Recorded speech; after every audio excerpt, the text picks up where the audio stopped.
ദൈവ തിരുനാമം മഹത്വപ്പെടട്ടെ. ആകയാൽ നിങ്ങളുടെ പാപങ്ങൾ മാഞ്ഞു കിട്ടേണ്ടതിന് മാനസാന്തരപ്പെട്ട് തിരിഞ്ഞുകൊള്ളുവീൻ. അപ്പോസ്തല പ്രവൃത്തികൾ 3-ാം അധ്യായം 19 മുതൽ 26 വരെയുള്ളതായ വാക്യങ്ങൾ പുനഃസ്ഥാപനത്തിന്റെ ക്രിസ്മസ് ആഗതമായിരിക്കുന്നുവെന്ന് നമ്മെ ഓർമ്മിപ്പിക്കുന്നു. അനുതാപം മനുഷ്യഹൃദയത്തിന്റെ ഒരു പുതിയ തുടക്കമാണ്. വിശുദ്ധ പത്രോസ് ജനങ്ങളെ പാപങ്ങളിൽ തിരിഞ്ഞ് ദൈവത്തിലേക്ക് മടങ്ങുവാൻ ആഹ്വാനം ചെയ്തതുപോലെ ഈ ക്രിസ്മസിൽ ദൈവം നമ്മെ നമ്മുടെ പാപങ്ങളിൽ മോചിപ്പിച്ച് യേശുവിനെ സ്വന്തം രക്ഷിതാവായി സ്വീകരിക്കുവാൻ വിളിക്കുന്നു. ഈ ഭാഗത്തു നിന്നും പ്രധാനമായി 3 ചിന്തകൾ നിങ്ങളുമായി പങ്കുവയ്ക്കുവാൻ ആഗ്രഹിക്കുന്നു.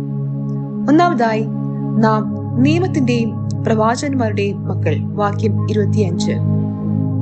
We are heirs of the prophets and of the covenant. ഭൂമിയിലെ സകല വംശങ്ങളും നിന്റെ സന്തതിയിൽ അനുഗ്രഹിക്കപ്പെടും. ഇത് ദൈവം അബ്രഹാമിന് നൽകിയ വാഗ്ദത്തമാണ്. എന്നാൽ അബ്രഹാമിനോട് പിതാവാം ദൈവം ആവശ്യപ്പെടുന്നത്, ഈ വാഗ്ദത്തങ്ങൾക്കായി ഒരുക്കപ്പെട്ട നിന്റെ ഏകജാതനെ ഇസ്ഹാക്കിനെ തന്നെ എനിക്ക് യാഗം കഴിക്കണം എന്നാണ്. മറുത്തൊന്നും പറയാതെ ശങ്കിക്കാതെ മകനെയും കൂട്ടി മോറിയ മലയിലേക്ക് യാത്ര ചെയ്യുന്ന അബ്രഹാമിനെ നാം കാണുന്നു. വഴിമധ്യേ ഇസ്ഹാക്ക് പിതാവിനോട് ചോദിക്കുന്നുണ്ട്, അപ്പാ, തീയും വിറകുമുണ്ട്, യാഗത്തിനുള്ള ആട് എവിടെ? ഒട്ടും സങ്കോചമില്ലാതെ അബ്രഹാം മറുപടി നൽകുന്നു, മകനെ, ദൈവം കരുതിക്കൊള്ളും. യഹോവ ഇരേ. ദൈവിക വാഗ്ദത്തങ്ങളിൽ വിശ്വസിച്ചവനായിരുന്നു അബ്രഹാം.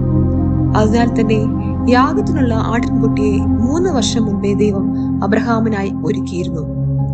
പ്രിയമുള്ളവരെ, ദൈവിക വാഗ്ദത്തങ്ങളിൽ വിശ്വസിക്കുന്നവരെ ദൈവം ഒരു നാളും കൈവിടുകയില്ല എന്ന് ഈ വചനം നമ്മെ ഓർമ്മിപ്പിക്കുന്നു.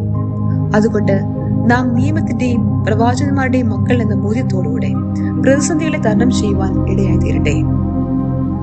രണ്ടാമതായി, സകലത്തിലും നിങ്ങൾ അവന്റെ വാക്ക് കേൾക്കണം. വാക്യം 22.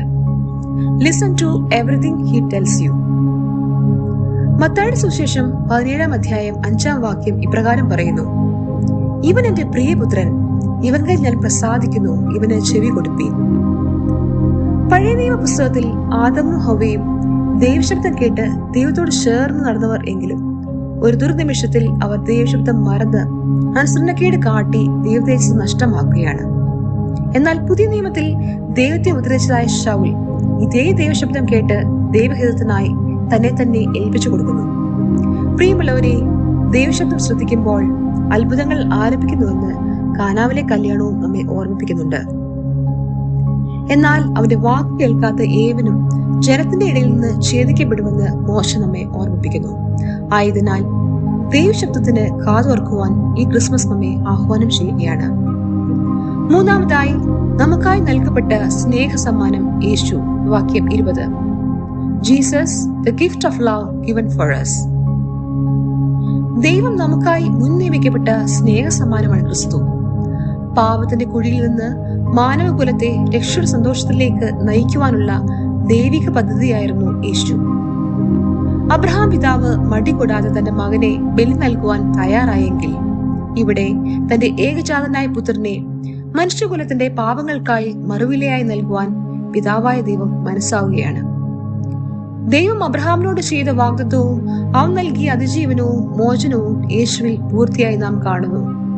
ക്രിസ്തുവിന്റെ ജനനത്തിലൂടെ മനുഷ്യകുലത്തെ ദൈവം തന്നിലേക്ക് വീണ്ടെടുക്കുവാൻ ഉള്ള പദ്ധതികൾക്ക് തുടക്കം കുറിച്ചു. പ്രിയരെ, ക്രിസ്മസ് ദൈവത്തിന്റെ സാന്നിധ്യം നമ്മിൽ പ്രത്യക്ഷപ്പെടുന്ന സുദിനമാണ്. അതിൽ നിറഞ്ഞു നിൽക്കുന്ന പ്രതീക്ഷയും സന്തോഷവും സമാധാനവും കണ്ടെത്തുവാൻ ഈ നോമ്പിന്റെ 19-ാം ദിനം ദൈവം തന്റെ പരിശുദ്ധാത്മാവിനാൽ നമ്മെ സഹായിക്കട്ടെ. പ്രാർത്ഥിക്കാം. പിതാവേ, പാപവഴികളെ വിട്ടുതിരിഞ്ഞ് മാനസാന്തരപ്പെടുവാനും ദൈവശബ്ദം തിരിച്ചറിഞ്ഞ് ജീവിക്കുവാനും അങ്ങനെ ഞങ്ങളുടെ രക്ഷയ്ക്കായി നൽകപ്പെട്ട യേശുവിനെ രക്ഷിതാവായി സ്വീകരിച്ച് ഞങ്ങളുടെ ജീവിതങ്ങളെ പുനഃസ്ഥാപിക്കുവാനും ഈ ക്രിസ്മസിലൂടെ ഞങ്ങളെ സഹായിക്കണമേ. ആമേൻ.